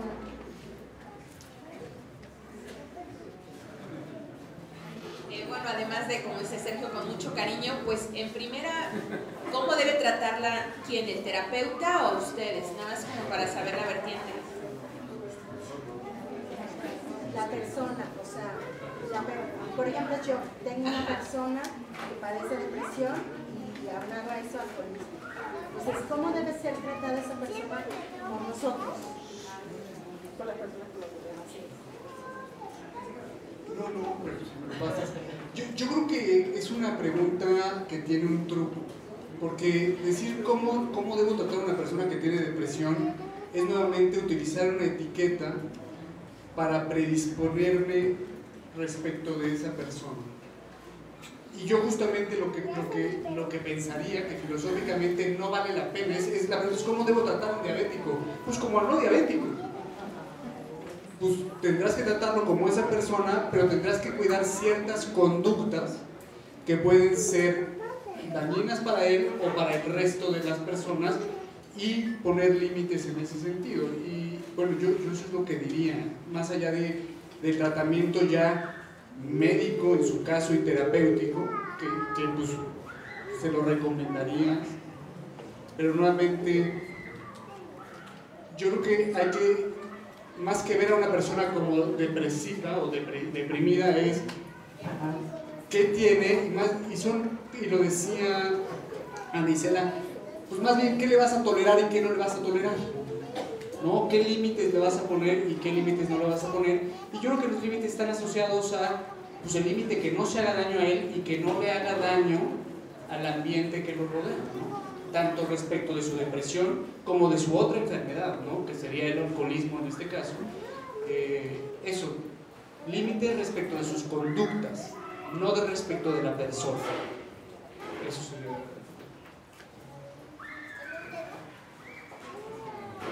¿Cómo diferenciar a una persona cuando tiene depresión o es chantaje? Comentario. Es muy difícil que se nos responsabilice por la felicidad de otra persona, pareja, amistad. Filosóficamente, terapéuticamente, solo soy responsable de mí. Efectivamente, si soy mamá, soy responsable en algunas cosas de mi hijo, no de todo. Entonces, tener una persona, si ustedes están confundiendo depresión con chantaje, es muy fácil. Come, duerme, se ríe, no es depresión.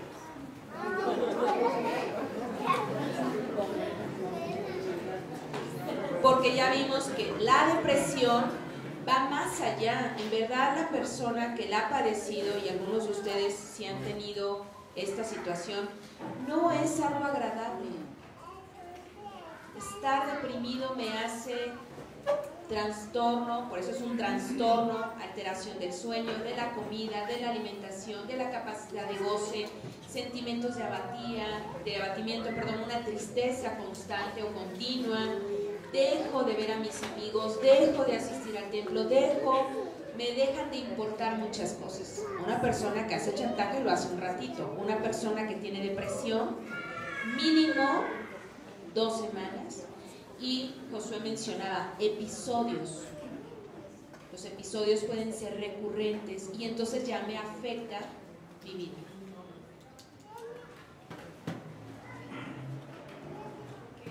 Si una persona se hiere cortándose a sí misma físicamente, ¿con quién debe ir?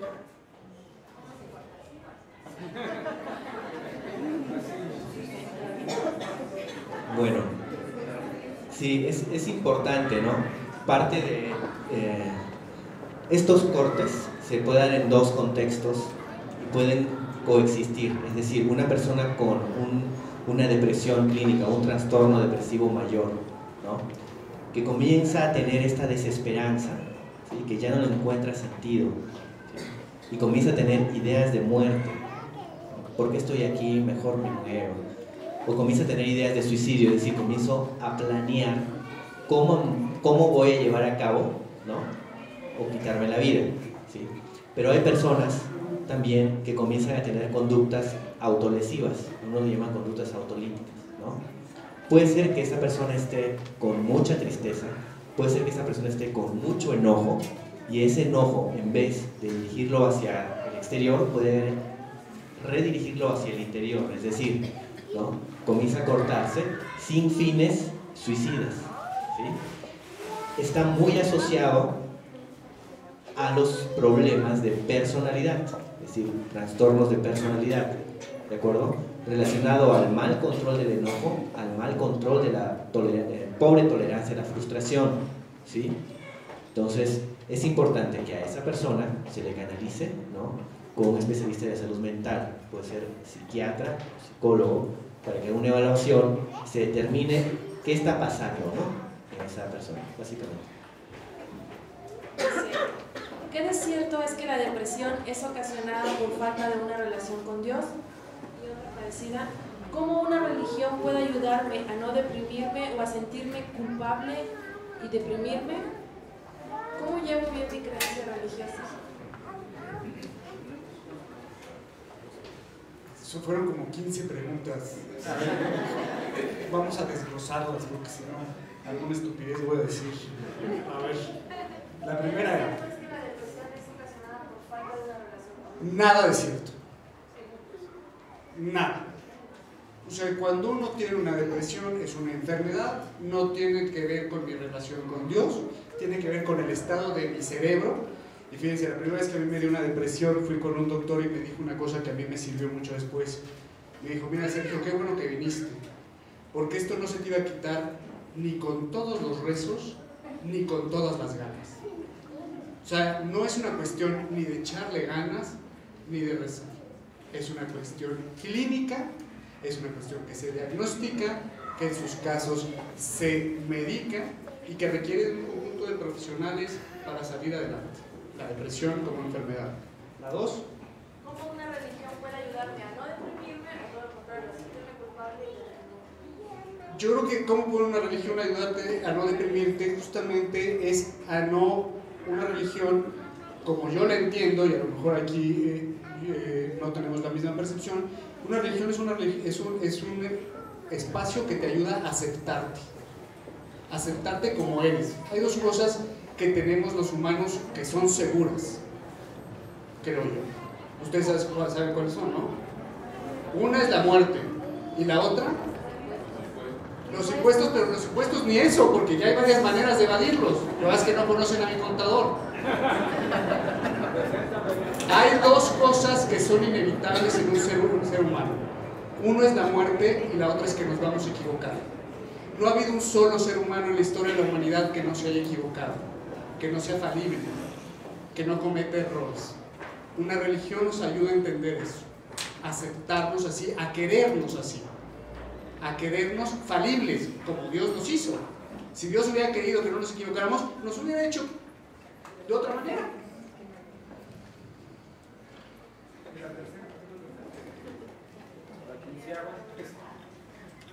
Bueno, pues la tercera a lo mejor ya está medio contestada. Le pregunto, ¿usted es religioso? Yo profeso una religión. La pregunta es, y aquí es un juego muy interesante, ¿por qué sería importante que yo contestara esa pregunta? Lo que estamos haciendo es buscar una etiqueta para valorar lo que yo pueda decir o no. Y creo que es un juego que no vale la pena que juguemos. Aquí hay algo muy importante, ¿no? Porque la depresión, como hemos mencionado, afecta a diferentes niveles. Va a afectar tu sistema de valores y creencias. De pronto vas a perder la fe en Dios. Una persona que está deprimida puede llegar a generar una vulnerabilidad en este sistema de creencias, principios. Puede estar inclusive enojada con Dios, la persona. ¿De acuerdo? Entonces es muy importante tratar la depresión, ¿sí? Pero también en un sistema de valores y creencias. Por ejemplo, nosotros que creemos en Dios, el Dios de Jacob, ¿no? ¿Qué pasa? Acuérdense algo, cuando Lázaro murió, ¿no? Jesús se acerca, se pone frente a la tumba, ¿no?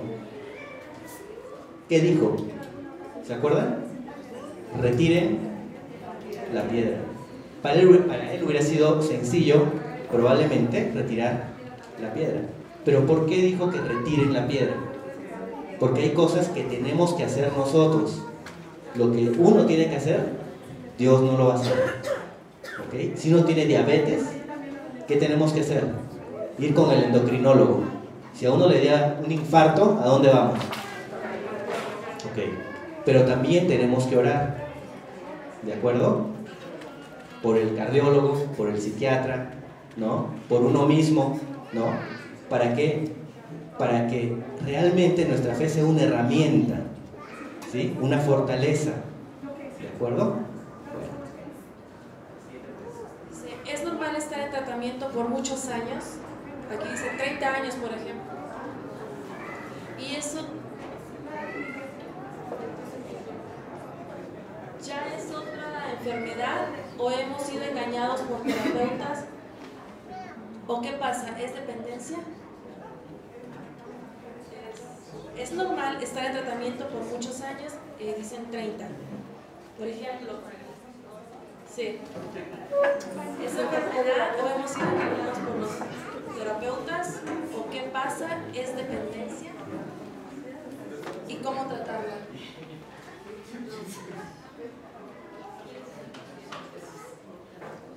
¿Quién quiere ir conmigo 30 años. La depresión, como lo hemos estado platicando, es una enfermedad que puede ser crónica, ¿no? Que en algunas personas sí requiere medicamento muchos años o algunas toda la vida. Ahora bien, la psicoterapia puede tener varias vertientes. La terapia cognitivo-conductual puede ser una terapia breve, entiéndase por breve no una sesión, pero no muchos años, en los cuales la persona puede ir por un objetivo y cumplido el objetivo, la persona puede decidir seguir yendo a la terapia porque se quiere conocer más, pero ya no forzosamente porque sigue en depresión. Yo honestamente les digo a mis pacientes cuando llegan conmigo y me dicen, ¿y si funciona?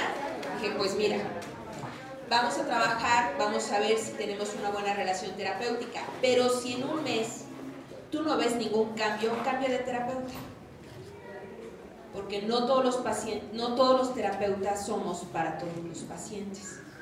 Entonces, habría que checar, yo no sé si es terapia cognitivo-conductual, si es terapia humanista, si es terapia gestal, si es terapia de racional emotiva o es psicoanálisis. En el psicoanálisis, fíjense, hay una vertiente que se llama terapia psicoanalítica. Todos hemos escuchado el psicoanálisis, que es el que se acuesta en el diván y diga, hablemos de mis sueños, ¿no? Nosotros no estamos hablando del psicoanálisis, si ustedes se fijan, nos presentamos desde otras corrientes. En el psicoanálisis, la persona va porque se quiere conocer. Por ejemplo, ustedes conocen a Woody Allen.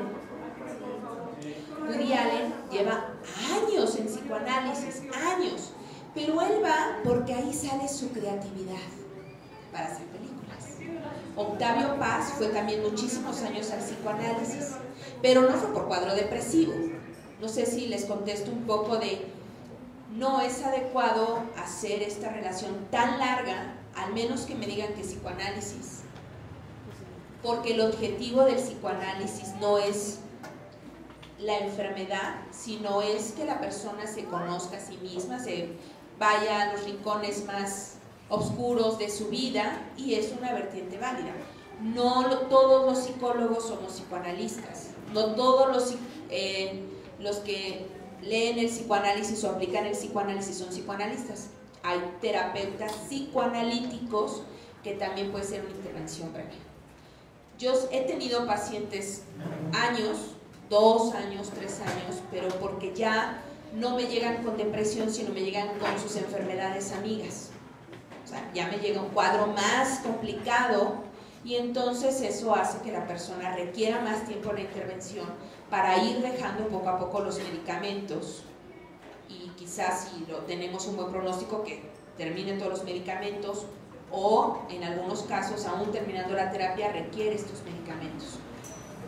Entonces yo creo que si alguien va a psicoterapia 30 años, pues habría que revisar. No me atrevería a pensar que solamente es la dependencia de ustedes, o sea, que la persona que está viviendo eso esté mal, sino habría que revisar qué es lo que le está diciendo el psicólogo y pues, ups. Bueno, por cuestión de tiempo nada más tenemos para 2 preguntas más. Una dice, si un miembro de familia tiene síntomas de estrés, insomnio, tabaco, alcohol, exceso en el comer, y no acepta tratamiento, pero su depresión ya afecta al resto de la familia, ¿qué hacer? No quiere ir. Bueno, aquí es importante algo que se llama autonomía.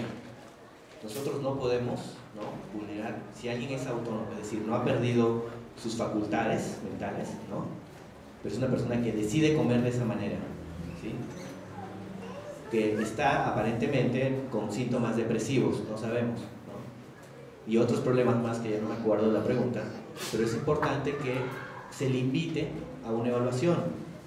Tarde o temprano va a llegar con el especialista en la salud mental. Esperemos que sea mejor temprano que tarde. Solo se le puede invitar, no se le puede obligar, porque va a ser peor. Gracias. La última, después de una depresión causada por una infidelidad, ¿es válido dar una segunda oportunidad a la persona que te engañó? ¿Es volver a caer en el mismo círculo?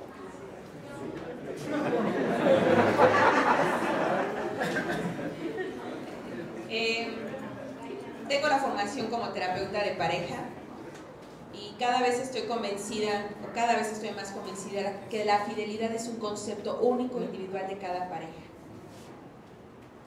Depende de la infidelidad. Es que en el Facebook subió una foto con otra y entonces me engañó. O tiene un hijo simultáneamente conmigo, bueno, con otro matrimonio, desde hace 10 años y me acabo de enterar. Entonces ahí, si se fijan, no es solamente una cuestión de infidelidad, sino habla quizás de que los ingresos no fue honesto porque los estuvo compartiendo, quizás me puso en riesgo a nivel de enfermedades sexuales, y no sé si van viendo que ya cada vez se hace más compleja. Ahora bien, si para mí es una pareja lindo, amoroso, cariñoso, pues finalmente yo soy quien decide perdonarlo, y entonces tendré que decidir, si así es, trabajar mi capacidad de perdón, porque nadie me está obligando a regresar con él, y es válido siempre y cuando yo sea honesta conmigo, y obviamente eso no implica que la segunda, la tercera, la cuarta se la perdono. Dependerá de qué tanto vuelvo a establecer el acuerdo de la pareja, porque la infidelidad no es por ausencia del amor de mi pareja, es que como mi pareja ya no me atiende, no me cuida, por eso le engañé. No, es una cuestión de valores, es una cuestión de principios. Y quien engaña tendrá que trabajar qué está pasando con su honestidad, con sus valores, con lo que está decidiendo hacer. Y además, yo sí creo la infidelidad, pues es un tema muy complejo, porque a veces yo he tenido pacientes que me dicen, es que le vi un mensaje. Bueno, de entrada yo estoy invadiendo a mi pareja al revisarle el mensaje. Y hay una escala que sacó la SEP que se llama el violentómetro.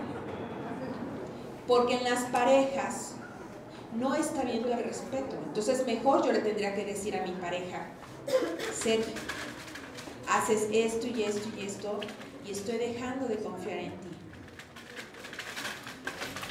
antes de meterme en su celular. Porque estando, creo que cada vez es muy respetable si yo decido vivir con mi pareja que me engañó, y la pareja que está engañando tendrá que valorar si realmente fue una falta que ya no va a tener consecuencias. No sé si van checando que es un tema en verdad complejo, amplio, no es de tómate una pastilla y ya, porque entran en crisis muchos de mis paradigmas, de mis expectativas, pero una infidelidad puede ser una oportunidad para que la pareja se reencuentre desde quienes son ahora, porque finalmente lo único constante es el cambio. Es que mi pareja ha cambiado, y yo también. El problema es que en la crianza de los hijos, en la sociedad, nos vamos perdiendo, y no forzosamente una infidelidad genera depresión. Puede generar tristeza, puede generar enojo, puede generar una crisis económica. Si yo tengo la empresa con mi pareja, puede generar una crisis de mi trabajo. Va siendo mucho más complejo el tema. Y a mí me parece que es una decisión de cada uno, pero si decido perdonar a mi pareja, tendré que decírselo a mi pareja y modificar los límites. Y me parece tan digno como no hacerlo y asumir que no estoy decidiendo perdonarlo y ser honesta conmigo misma desde dónde no. No sé. Gracias, Ana. ¿Sí, doctor? Desde el punto de vista que nosotros consideramos y que tenemos la creencia, somos una iglesia, los adventistas del séptimo día somos una iglesia que tenemos una fe, una convicción, ¿verdad?, de que creemos en un Cristo, que Él nos puede resolver todos nuestros problemas y que nuestros problemas están directamente relacionados a nuestra falta de confianza en Él. Y todas las situaciones que se viven personales y en el mundo tienen un fondo religioso, doctor. Y nosotros como adventistas del séptimo día debemos de tener esa confianza, ¿verdad?, de que si tenemos ese Dios que está constantemente con sus brazos abiertos para que le llevemos todos nuestros problemas todas nuestras aflicciones, así lo debemos de hacer y tener la confianza de que Él va a solucionar ese problema.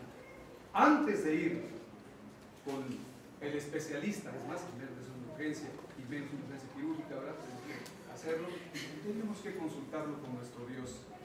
Y tenemos literatura agregada en que nos dice que si caemos en depresión es pecado, porque es falta de confianza en Dios. Entonces nosotros, la iglesia adventista, ¿verdad?, es una iglesia que tiene un profundo interés por las personas y más por su salud, porque sin su salud es difícil que alcancen el propósito de nuestra existencia, que es la perfección del carácter. Y la perfección del carácter es un requisito para ir al cielo. Entonces tenemos esa literatura, tenemos la literatura que nos recomendó el hermano, ¿verdad?, de que no necesitamos hacer más rico a Lili, ¿verdad?, con el Prozac, ¿verdad?, que ya está, es de los que están más cotizados en bolsa, ¿verdad? Doctor, sí, nada más, para no distorsionar lo que se está hablando aquí. En ningún momento se ha pretendido quitar a Dios, ¿no?, en primer lugar. Sin embargo, es importante mencionar, ¿no? Es importante mencionar, el cerebro es un órgano, no es algo mágico que está sobre nuestros hombros, ¿sí? El cerebro es un órgano y puede fallar, ¿sí? Puede fallar tanto así que podemos llegar a un extremo que uno puede perder la autonomía, ¿de acuerdo? Entonces es importante diferenciar entre una crisis personal de fe a una enfermedad. Lo que usted está mencionando es una crisis personal de fe. Una enfermedad no quita a Dios del camino, ¿sí? La enfermedad va a estar ahí, ¿sí? Es más, afortunadamente, ¿no?, si uno cree en Dios, puede acercarse, ¿no?, y pedirle a Dios que nos ayude a enfrentar esta enfermedad. Pero eso no significa que no exista la enfermedad, ¿de acuerdo? Esto es un tema para otra oportunidad. Sin embargo, vamos a terminar con una oración de Gabriela, ¿no?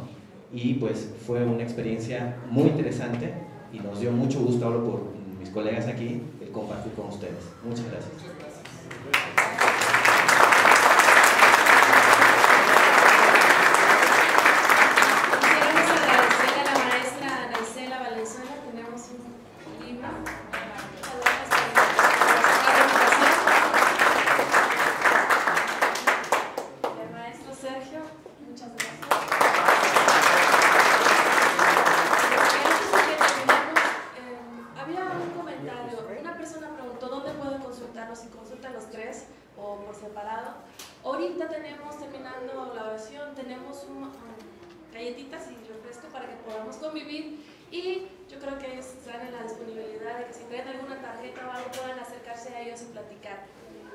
Ahorita también les vamos a entregar unos separadores para sus libros, donde vienen las fechas de los próximos foros. Vamos a estar tratando temas de salud o problemas sociales. Entonces, se les va a empezar a repartir ahorita, ¿sí?, a todos, sobre las próximas 2 fechas que tenemos de aquí a junio, y espero que ustedes puedan asistir y puedan traer a más amigos o invitados.